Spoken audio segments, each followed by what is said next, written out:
हाँ तो गाइस, अब देखिए पिछले लेक्चर में बात करी थी केमिकल रिएक्शन की। केमिकल रिएक्शन स्टूडेंट अपने ने क्या पढ़ा था? केमिकल रिएक्शन में पिछले लेक्चर में बात की थी अपने सिंथेसिस की। दो सिंथेसिस पढ़ लिए, इंटरनल क्लासियन सिंथेसिस और लेबोरेटरी सिंथेसिस कर लिया उनका निर्माण।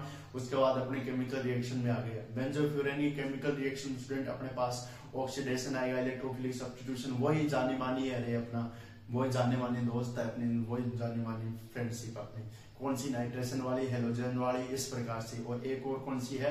हेलोजन, नाइट्रोजन और फिडरक्राफ्ट एल्काइलेशन, इस प्रकार से फिर एप्लीकेशन। तो देखिए ऑक्सीडेशन में क्या करना है अपने? ऑक्सीडेशन में लिखिए, ऑक्सीडेशन में लिखिए जो बेंजोफ्यूरेन है वह आसानी से सप्लीट नहीं होती है। बेंजोफ्यूरेन आसानी से सप्लीट नहीं होती है, जबकि फ्यूरेन आसानी से सप्लीट हो जाती है। जबकि फ्यूरेन आसानी से सप्लीट हो जाती है तो यह दो रूट को फॉलो करती है, दो रूट को फॉलो करती है। एक तो सोडियम गेर के अपन बना सकते हैं, एक तो अपन सोडियम गेर के बना सकते हैं। एक रूट तो सोडियम से बना सकते हैं अपने बेंजोफ्यूरेन, ठीक है। और दूसरा रूट अपने क्या है? एक रूट अपने को O3 या ऑक्सीजन से मिलकर बन सकता है। तो O3 या ऑक्सीडेशन करेगा, इसका काम ही ऑक्सीडेशन है। ये बॉन्ड तोड़ेगा, बॉन्ड तोड़ते क्या स्टूडेंट? 5 मेंबर रिंग 6 मेंबर में एडिशन ऑफ, यहाँ पे लिख दीजिए अपने एडिशन ऑफ O2, यानी O2 की एडिशन रिएक्शन दर्शाएगा। जैसे दर्शाएगा तो ये कार्बन टूटेगा, एक पे प्लस एक पे नेगेटिव, O3 संरचना समझना पड़ी है। एक ऑक्सीजन नेगेटिव, एक पॉजिटिव, नेगेटिव पॉजिटिव जुड़ के एक कार्बन को बढ़ा देंगे। ये कार्बन बढ़ गया, यहाँ पर O2 आ गया, O2 आते ही यहाँ पर 1 2 3, ठीक है। इस प्रकार से एडिशन ऑफ O2 हो गया स्टूडेंट। यहाँ पर एक कार्बन नहीं आएगा, O2 है, इस प्रकार से, ठीक है। इस प्रकार से हो गया। अब यहाँ पर एडिशन ऑफ O2 हो गया, एक यहाँ पर आ गया, एक यहाँ पर आ गया। अब एडिशन ऑफ ऑक्सीजन है, अब इसको खोलेंगे ना तो अपने पास क्या प्राप्त हो जाएगा स्टूडेंट? ये याद कर लेना, ठीक है। इस रिएक्शन को खोलेंगे तो यहाँ पर कार्बन होता है, और ये कार्बन पता ही है, ये कार्बन की वजह से 3 1 4, इस प्रकार से, वही 4, इस प्रकार से। तो यहाँ से डबल बॉन्ड हो और इसको खोलते हैं रिंग को, तो यहाँ पर R जुड़ जाता है। और यहाँ पर एक रिंग है, इसके साथ एक और है, यहाँ पर OH आ जाता है। फर्स्ट तो ये स्टेप प्राप्त होगा, ठीक है। वही है सैलिसाइल्डिहाइड, ये अल्कोहल है, ठीक है, हाइड्रोक्सी है, इस प्रकार से, ठीक है। अब यहाँ पर सोडियम का रूट देखिए। अब यहाँ पर क्या होगा? ये इस प्रकार से पूरा का पूरा, और ये इस प्रकार से, और यहाँ पर जो चीजें होंगी वो क्या होगा? इस कार्बन से डायरेक्ट अटैच होगा, यहाँ पर इथाइन प्राप्त हो जाएगी, एथाइन प्राप्त हो जाएगी, एथाइन प्राप्त हो जाएगी, और यहाँ पर ONA प्राप्त हो जाएगा। ये ऑक्सीडेशन। ऑक्सीडेशन में अपन दो रूट फॉलो करते हैं, सोडियम वाला रूट है ये, और ये दूसरा रूट है एडिशन ऑफ ऑक्सीजन वाला। ऑक्सीजन जैसे जुड़ा, जुड़ने के बाद ये इस प्रकार से सिरिंज को अपने खोला, तो इस प्रकार से प्राप्त हुआ। खोलने के बाद साइक्लाइजेशन हो गया इसमें, यहाँ पर, ठीक है। रिंग ओपनिंग भी लिख सकते हैं, रिंग ओपनिंग की प्रोसेस हुई है। क्या हुई है? रिंग ओपनिंग हुई है। और इसमें क्या हुआ है? यहाँ पर इथाइन ग्रुप आ गया, ONA आ गया, ये हो गया। अब इसके बाद में देखिए स्टूडेंट, 2 नंबर क्या है अपने? 2 नंबर है इलेक्ट्रोफिलिक सब्स्टिट्यूशन में अपने ने बात कर ली। इलेक्ट्रोफिलिक सब्स्टिट्यूशन, ऑक्सीडेशन तो हो गया, इलेक्ट्रोफिलिक सब्स्टिट्यूशन। प्रीफर पोजीशन हमेशा C3 रहती है स्टूडेंट, क्योंकि स्टेबल होता है हेटेरोसाइक्लिक कंपाउंड C3 पोजीशन पर। यहाँ पर इलेक्ट्रोफिलिक सब्स्टिट्यूशन, इलेक्ट्रोफिलिक सब्स्टिट्यूशन आ रहा है समझ में? इलेक्ट्रोफिलिक सब्स्टिट्यूशन, इलेक्ट्रोफिलिक सब्स्टिट्यूशन देखिए क्या होगा। इलेक्ट्रोफिलिक सब्स्टिट्यूशन में मतलब इलेक्ट्रोफाइल कोई ना कोई बनेगा। HNO3 डाल देते हैं, नाइट्रिक एसिड डाल दीजिए, कंसंट्रेशन नाइट्रिक एसिड, नाइट्रेशन है, नाइट्रेशन बोलते हैं, लेकिन बहुत बार पढ़ा है अपनों ने। एरोमेटिसिटी भंग हो जाती है, फिर से एरोमेटिसिटी H+ रिंग गेन कर लेती है। बच्चों की रिएक्शन स्टूडेंट ये पढ़ी है अपनों ने। और यहाँ पर अपने क्या कहते हैं? बेंजो होता है अपने पास, बेंजोफ्यूरेन की चल रही है, तो इस प्रकार से बेंजोफ्यूरेन है। अब इसमें क्या कर देते हैं अपन? जैसे डालते हैं यहाँ पर अपने पास पता है NO2 जुड़ता है, NO2 एक इलेक्ट्रोफाइल बनता है, behave like a electrophile, electrophile की तरह बिहेव करता है। ये रिंग से जुड़ता है, जुड़ने के बाद स्टूडेंट ये इस प्रकार से बिहेव करता है। और यहाँ पर स्टूडेंट एक जरूरी बात आपको बताने जा रहा हूँ, और यहाँ पर ये जुड़ जाता है, और जुड़ने के बाद NO2 दो जुड़ता है। ये है नॉर्मल नाइट्रेशन। और यहाँ पर HNO3 है, यहाँ पर अपन एथेनोइक एसिड भी ले सकते हैं, इसे एथेनोइक एसिड बोलते हैं। अब इसके बाद स्टूडेंट एक रिंग और होती है जिसमें अपन N2O4 डालते हैं, 110 डिग्री गर्म करते हैं, वो 2 प्रोडक्ट देता है, ये रिंग है। अब इसके बाद में एक रिंग और होती है जिसमें अपन क्या डालते हैं? N2O4 डाल देते हैं। N2O4 अपनों ने कौन सी अभिक्रिया पढ़ी है यार? प्रथम कोटि द्वितीय कोटि की होगी शायद, या शून्य कोटि की होगी, इतना क्लियर नहीं है, बाद में बताऊंगा मैं आपको, ठीक है, बता दूंगा, लेकिन मेरे हिसाब से शायद ये द्वितीय कोटि के रिएक्शन वाला N2O होता, ठीक है। अब यहाँ पर क्या करते हैं, 110 डिग्री सेल्सियस तापमान डालें और यहाँ पर बेंजोफ्यूरेन ले लें। बेंजोफ्यूरेन लेने के बाद में सेम रिएक्शन ले, सेम रिएक्शन लेने के बाद में क्या होगा स्टूडेंट, दो प्रोडक्ट प्राप्त होंगे अपने पास। एक तो अपने पास बन जाएगा, अणु जुड़ जाएगा स्टूडेंट, मर जाएगा, पता नहीं क्या हो जाएगा, लेकिन हो जाएगा कुछ ना कुछ तो बहुत होगा सर, लेकिन आप गलत केस कर रहे हो।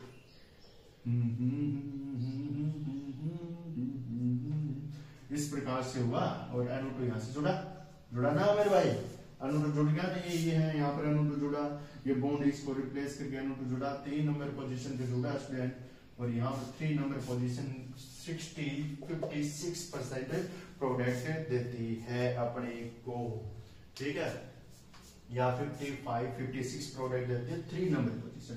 लेकिन इसका ए प्रोडक्ट ये और ये होता है मेजर, क्योंकि अपने 3 नंबर पोजीशन C3 कार्बन पे हमेशा मेजर पड़ते आएंगे। ए प्रोडक्ट और देती है स्टूडेंट ये नाइट्रेशन रिएक्शन, जो अपने को प्राप्त होता है स्टूडेंट 2 नंबर पोजीशन पर, NO2 आ जाता है, 2 नंबर प्रोडक्ट प्राप्त होता है 45%। इसको बोलते हैं स्टूडेंट ये मेजर, ये माइनर। कौन सा प्रोडक्ट प्राप्त होगा स्टूडेंट, ये माइनर प्रोडक्ट है आपके प्राप्त हो जाएगा। तो मेजर प्रोडक्ट C3 कार्बन वाला ज्यादा होता है। ये उतार लीजिए, फर्स्ट रूट सेकंड रूट को 2 फॉलो कर रही, ये इस प्रकार से, ठीक है। जितना भी पढ़ो अच्छे से पढ़ो, वरना पढ़ो ही मत, ये कहना था, ठीक है। BF3 भी डाल देते हैं स्टूडेंट, एक ऑक्सीडेशन हो रहा है उसको रहने देते हैं, एल्काइलेशन वाला है, एल्काइलेशन करवा देंगे तुम, करवा ही देते हैं। यहाँ पर अपने पास एल्काइलेशन भी कर सकते हैं, एल्काइलेशन में एल्काइल ग्रुप तो जुड़ता है ना, मेथिल आयोडाइड भी जोड़ सकते हैं, अपनी मन की मर्जी है, और अपन क्या लेते हैं, सेम चीजें ऑक्सीजन है, यहाँ पर अपन लेते हैं CH3 C double bond O, CH3 C double bond O, C double bond O CH3, ये क्या है, ये क्या है, R C double bond O, फिर O C double bond R, ये भी नहीं है, ये तो डाई है, वो कौन सा है, CH3 इस प्रकार से, ये डाई की टोन है, C double bond O CH3 CO CH3, anhydride है, ठीक है, एसिटाल्डिहाइड है, एसिड क्लोराइड है, यहाँ पर ये छोड़िए, मेथिल आयोडाइड लीजिए, सबसे बड़ी बात यही है, मेथिल आयोडाइड की प्रेजेंस में करवा दीजिए। फ्लोरीन है, फ्लोरीन क्या करेगा स्टूडेंट, यहाँ से रिएक्शन पालेगा और यहाँ से खींचेगा रिएक्शन, ये सही है, ये रिएक्शन हो जाएगी स्टूडेंट। अब आयोडाइड है अपने पास CH3 प्राप्त हो, बात खत्म, पैसा हजम, ठीक है, या C double bond O R भी प्राप्त हो जाएगा, या एसिटिल क्लोराइड ले लेते हैं, RC double bond O Cl ले लेते हैं, किसने कहा है अपन बोल जाएगा, Cl बिहेव लाइक करेगा और Cl जाके यहाँ पर क्या जुड़ जाएगा, C double bond O RC double bond O Cl ले लिया तो C double bond O R ये जुड़ जाएगा, क्या किसने कहा, ये एसिटिल क्लोराइड है, ये ले लीजिए, एल्काइलेशन हो गया। अब इसके बाद स्टूडेंट हेलोजिनेशन और बचता है, सभी रिएक्शन आने चाहिए स्टूडेंट, इंपॉर्टेंट है यार, केमिकल रिएक्शन 5 नंबर में केमिकल, अगर आपको केमिकल रिएक्शन करनी आ जाए तो इससे तो कोई रिएक्शन ही नहीं है, सिंथेसिस याद रखने होते हैं, ठीक है, इजी यूनिट है, इजी। इसके बाद एक यूनिट आएगी वो भी इजी आएगी, इसके बाद में आपको 5th यूनिट में अगर आपसे जहां तक दम निकला है या पहुंचा गया तो 5th यूनिट के मोस्ट करवाऊंगा, ठीक है। तो यहाँ पर देखिए स्टूडेंट 4th नंबर आएगा हेलोजिनेशन, क्या आएगा मेरे भाई, हेलोजिनेशन का मतलब होता है H2 बिहेव लाइक है, हेलोजन क्या करेगा, न्यूक्लियोफाइल की तरह बिहेव करेगा। अपने हेटेरोसाइक्लिक केमिस्ट्री में पढ़ रहे हैं ना, तो हेटेरोसाइक्लिक केमिस्ट्री में पढ़ रहे हैं, इसलिए अपने पास ये आ जाएगा।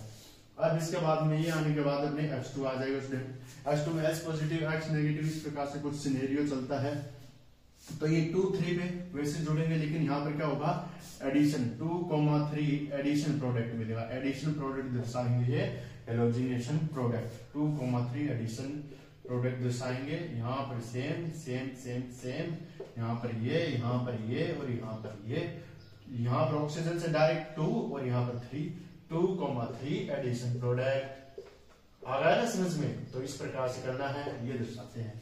अब इसके बाद में एप्लीकेशन मेडिसिनल आती है, डोपामिन इनहिबिटर्स में, एंटी अल्सर में, एंटीमाइक्रोबियल में, एंजाइम एक्टिवेटर्स में, ठीक है, ये उतार लीजिए।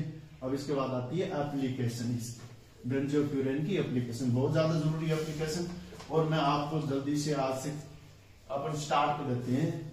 आज से मैं आपके सामने 4 लेक्चर प्रस्तुत करूंगा, तो आपको कोई भी दिक्कत नहीं होनी चाहिए। 4 लेक्चर आएंगे स्टूडेंट, या दो तो कन्फर्म ही आएंगे स्टूडेंट, क्योंकि अब टाइम कम है, पेपर आने वाले हैं, इसलिए आपको लेक्चर प्रोवाइड ही करने का जिम्मा मेरा है। ठीक है, तो यहाँ पर देखिए अपने पास बेंजोफ्यूरेन, तो बताइए ये रिंग है और ये रिंग है, ये बेंजोफ्यूरेन होती है। ठीक है, बेंजोफ्यूरेन होते हैं यहाँ पर देखिए एंटी अल्सर, फफोले बोलते हैं, एंटी अल्सर के रूप में इसका इस्तेमाल किया जा सकता है। एंजाइम रिसेप्टर के रूप में इसका इस्तेमाल किया जा सकता है, एंजाइम रिसेप्टर, इसके रूप में एंजाइम रिसेप्टर के रूप में इसका इस्तेमाल किया जा सकता है।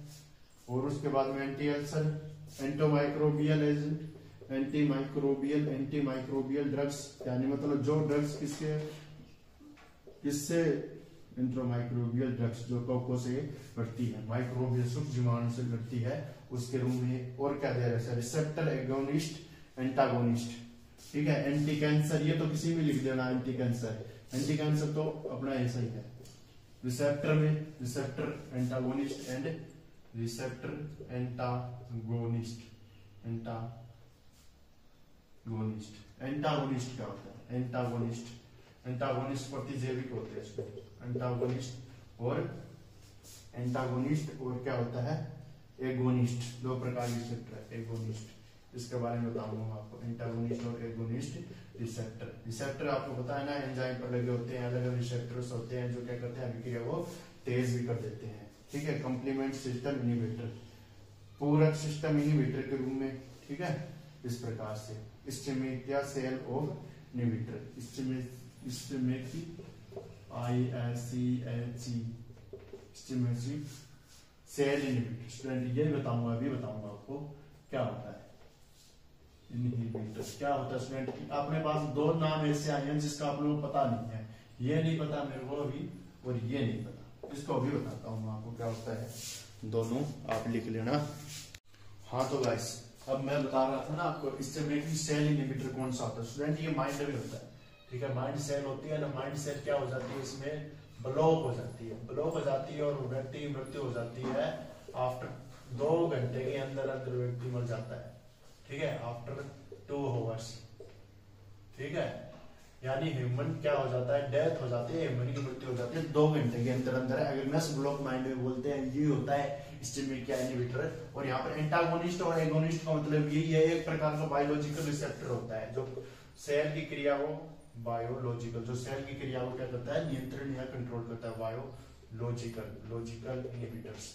इसमें भी ब्लॉक हो जाता है student inhibitor, antagonist inhibitor, inhibitor. यहाँ पर स्टूडेंट क्या हो जाता है, ये एगोनिस्ट और एंटागोनिस्ट, एगोनिस्ट तो रिसेप्टर काम कर रहा होता है, लेकिन एंटागोनिस्ट इसके विपरीत काम करता है।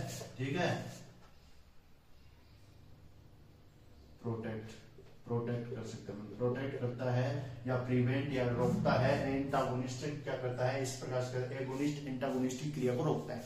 आगे समझे, ये इस प्रकार से रिएक्शन है, इस प्रकार से आपके सामने है। जो माजरा का स्टूडेंट मैंने आपको पॉइंट बता दिया है, ये माजरा है स्टूडेंट। यहाँ पर मेथड ऑफ सिंथेसिस और चलेंगे स्टूडेंट, वो पढ़ेंगे अपन आगे।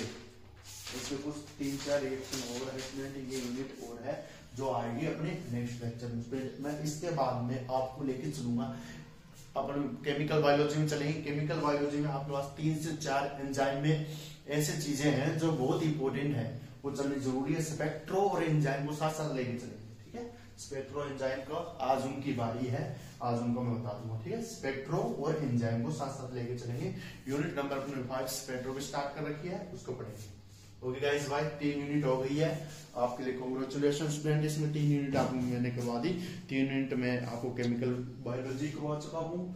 अब वहां पर मोस्ट अपने पढ़ना है, ETS मैंने करवा दिया है, और वहां पर अपने पास हीमोग्लोबिन मायोग्लोबिन आएगी, कुछ चीजें और आएगी जो अपन बता देंगे। Okay guys, bye.